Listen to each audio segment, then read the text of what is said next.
Hola, buen día. Hoy les voy a hablar de un proceso muy común que es la fotosíntesis. Todos hemos estudiado en el colegio cuando éramos chicos y hemos escuchado hablar mal que mal de la fotosíntesis. ¿Por qué hoy ha tomado relevancia otra vez?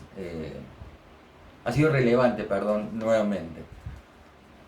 Porque en la física cuántica, los físicos cuánticos han descubierto que a nivel ultramolecular se producen en la biología factores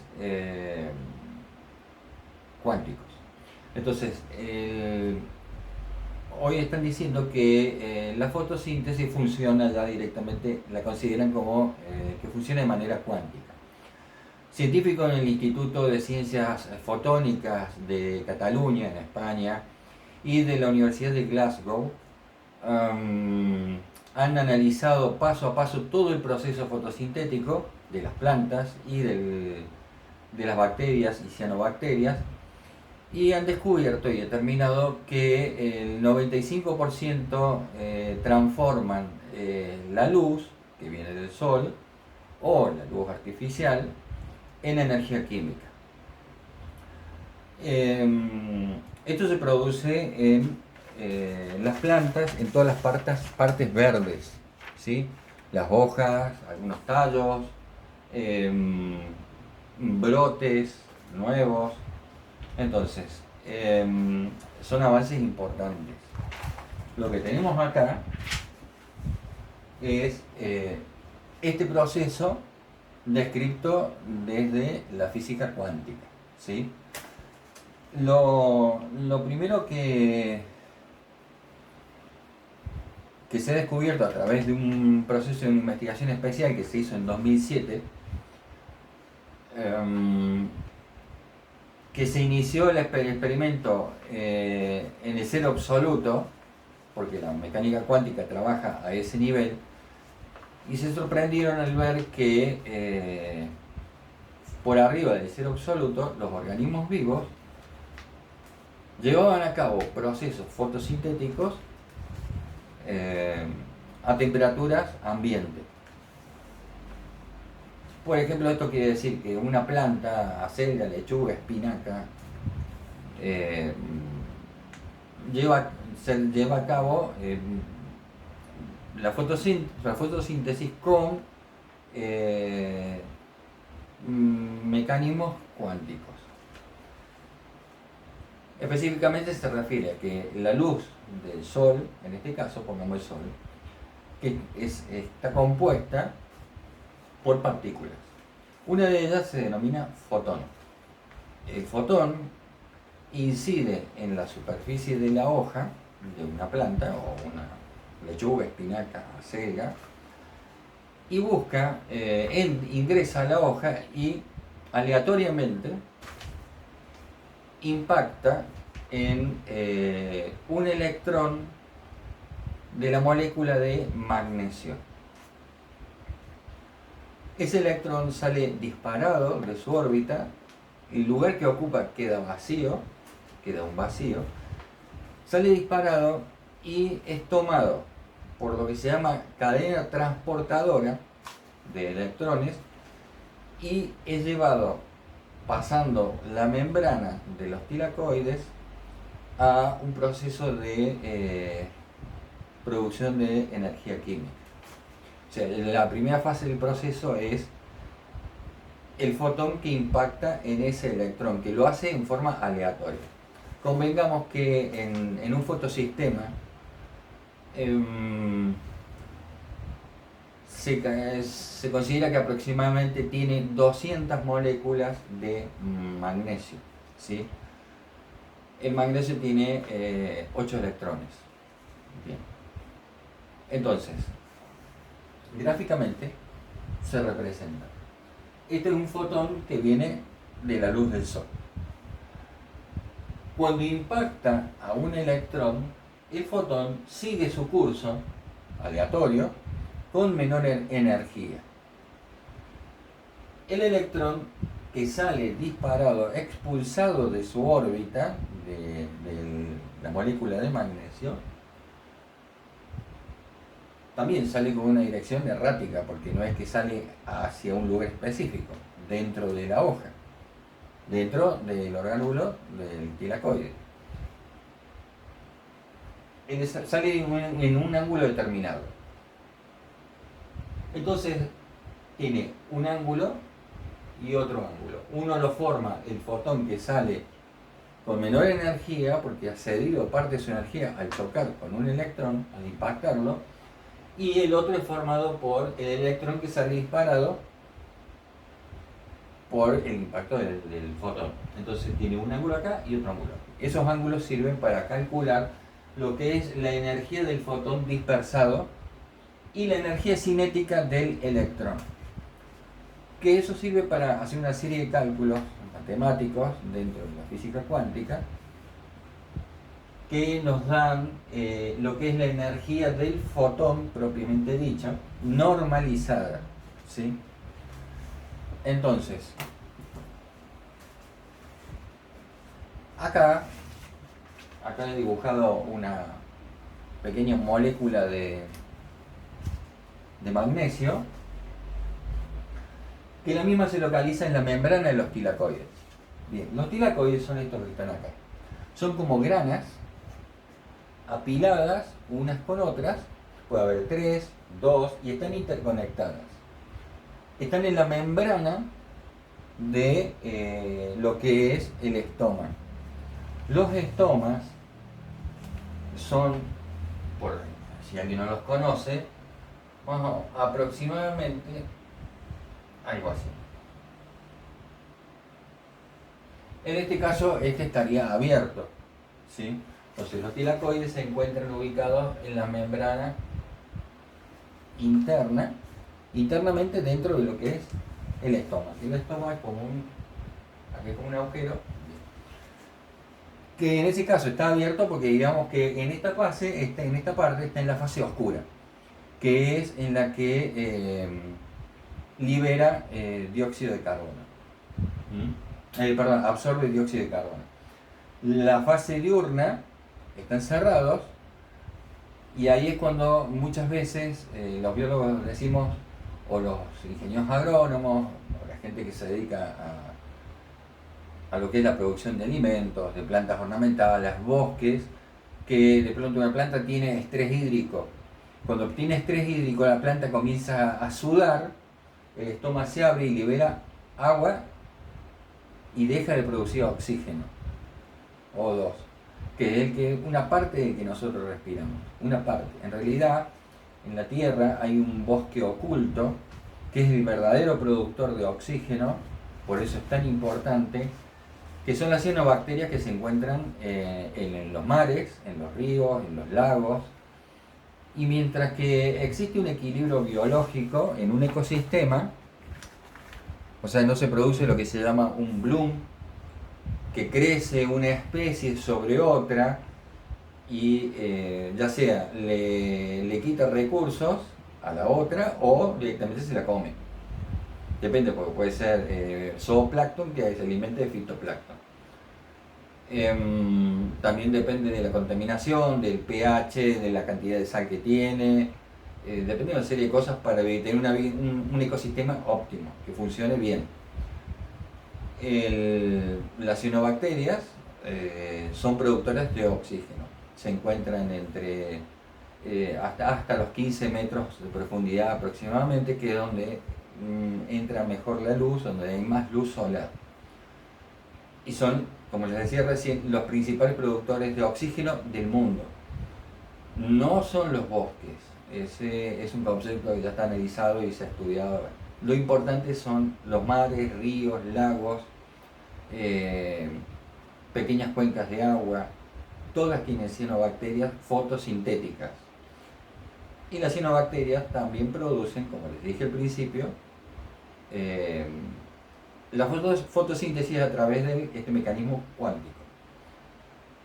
Que en realidad, la cianobacteria, que es un microscópico muy pequeño, tiene una vacuola, una sola y muy grande.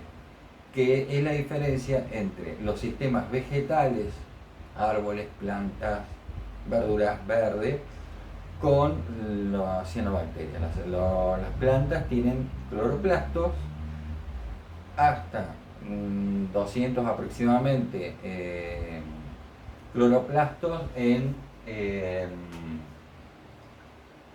cada fotosistema. Bien, ahora en el próximo video voy a desarrollar lo que es el cálculo de un fotón en base a una longitud de onda para la realización de la fotosíntesis. La longitud de onda va de distintos colores hasta el ultravioleta, y el ultravioleta, que es muy intenso, nosotros no lo vemos, el ser humano. Las plantas van de 400 a 700 en la longitud de onda. Entonces, teniendo ese dato más otras constantes que son fijas, podemos hacer cálculos de la energía que aporta un fotón a una planta. En todo ese proceso, en todo este proceso cuántico, la energía química que se produce, que termina siendo glucosa, arranca de la luz solar o de la luz artificial, en caso, por ejemplo, de granjas hidropónicas, donde la producción de alimentos es muy controlado en lo que es temperatura, humedad, oxigenación del ambiente, de cantidad de dióxido de carbono, y la luz, que generalmente hoy, como tenemos los sistemas LED, se aplican en distintas longitudes de onda, y la planta es como si estuviera al aire libre y al sol. Nada más que puede realizar la fotosíntesis tanto de noche como de día en el exterior, y en el interior de ese espacio controlado es indistinto, porque uno regula la intensidad. Las plantas, así como pueden tener estrés hídrico, también pueden tener estrés lumínico, ya sea por falta o por exceso, porque también tienen que reposar. Por eso la noche, en todo el planeta, las plantas llevan la fotosíntesis a la fase oscura, ¿sí? Está la fase lumínica, como les dije recién, y la fase oscura. En una absorbe dióxido de carbono, en otra libera oxígeno, y depende de la condición ambiental para estar en estrés o en situación normal. En nuestras casas todos tenemos una planta. Han visto que cuando hace mucho calor y se pone como, digamos, floja, chuza, es porque le falta agua. Y eso es, la planta está diciendo: estoy en estrés hídrico, o sea, le falta líquido, le falta alimentarse, ¿sí? Se está deshidratando. Bien, entonces, como les decía, en el próximo video voy a explicar todo lo que es la parte del cálculo de la energía de un fotón en una determinada longitud de onda, que la podemos calcular en 400, 500, 600 o 700, tomando la constante de Planck, tomando la constante de la velocidad de la luz, y eso nos da la energía de un fotón. Calculen que no es un solo fotón, inciden millones, porque la luz tiene millones de partículas. Así que, y explicar cómo se hace y cómo se desarrolla un programa en Python para poder hacerlo en forma automática. O sea, lo único que va a hacer el programita, el script, que es cortito, es pedir, ingrese la longitud de onda, uno pone 400, 500, y automáticamente en fracciones de segundo da el resultado, ¿sí? Y luego se puede graficar en una gráfica ondulatoria o en una gráfica que contenga varias longitudes de onda distintas, que más le podemos poner el color de acuerdo a la longitud: 400, 500, 600, 700. Cuanto más alta es más se acerca al ultravioleta. Y ese gráfico va con una escala del eje XY, que nos va a dar, por un lado, la longitud inicial y la trayectoria. Bien. En el proceso químico, así a grandes rasgos, para contarles un poco, en este proceso de energía química que se produce, que esto ya se sabe antes de, em, de que se descubriera este tema de la biología cuántica. Bien, a forma somera, para hacer una introducción, la nicotinamina, adenina dinucleótido fosfato, se oxida y se convierte en nicotinamina, adenina dinucleótido fosfato hidruro, o sea que obtiene un hidrógeno. Y a su vez, el agua, H2O, se oxida. No quiere decir que se oxida como si fuera un hierro que se oxida, no, se oxida porque pierde un oxígeno, el único, tiene dos hidrógenos y un oxígeno, pierde ese oxígeno y queda como hidrógeno 2. Entonces, esa oxidación más la oxidación de la nicotinamida produce una serie de compuestos químicos que van interactuando entre sí, de adenosin difosfato, adenosin trifosfato y luego vuelta a adenosin difosfato. Quiere decir que toma un fósforo, cede un fósforo, mientras que se va produciendo al mismo tiempo la oxidación de estos compuestos químicos que decía recién, y termina produciendo glucosa. ¿Sí? Hay una fase lumínica y una fase oscura. Es como un laboratorio químico muy complejo, sumamente sofisticado y que está en un equilibrio total, como todo en la naturaleza. Todo en la naturaleza tiene equilibrio. En nuestros organismos, nosotros en nuestro intestino, tanto delgado como el grueso como en el recto, tenemos una serie de bacterias, una serie de virus, y están todos en equilibrio porque uno se equilibra con otro. Cuando se produce un desbalance, eso nos lleva a estar enfermos, ya sea una gastritis, deshidratación, una colitis muy aguda. Por ejemplo, cuando hay cólera en el mundo o en una nación, eso, esa enfermedad que nos infecta produce un desequilibrio en nuestro organismo que nos lleva a una serie de situaciones como la deshidratación, la debilidad, la pérdida de líquidos a través del aparato digestivo, la falta de apetito, evidentemente, la pérdida de sales en el organismo. Por eso que los médicos, además de hidratar a través de sueros, también dan a beber sustancias, líquidos que tienen sales rehidratantes para recuperar lo que es el equilibrio electrolítico de nuestro organismo. Por eso que lleva todo un proceso. Así como eso, en nuestra sangre tenemos los glóbulos rojos, los glóbulos blancos, leucocitos y linfocitos, etc. Cuando produce un desequilibrio, que por ejemplo los glóbulos rojos bajan y suben los blancos, hay un desequilibrio que está pasando algo. Bueno, a las plantas es igual.